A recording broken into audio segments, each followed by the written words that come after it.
we call it as a dual executive. That means there is a nominal executive, de jure, it's called as de jure by law. And then we have a real executive, it's called de facto.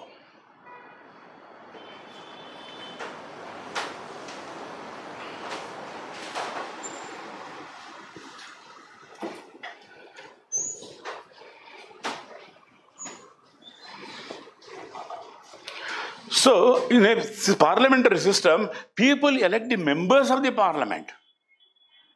After the elections of the parliament are over, you find out which party has got the majority of votes, majority of the seats, capturing the parliament. And that party will internally sit and decide who shall be the leader of the party. And this leader of the party will become the Prime Minister of India.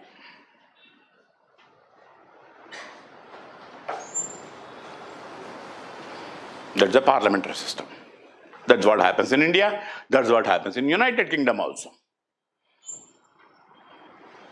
So there is a fundamental difference between presidential form of democracy and a parliamentary form of democracy.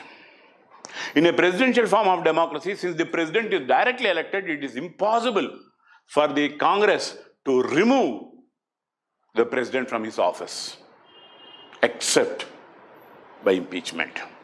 Impeachment is a legal procedure.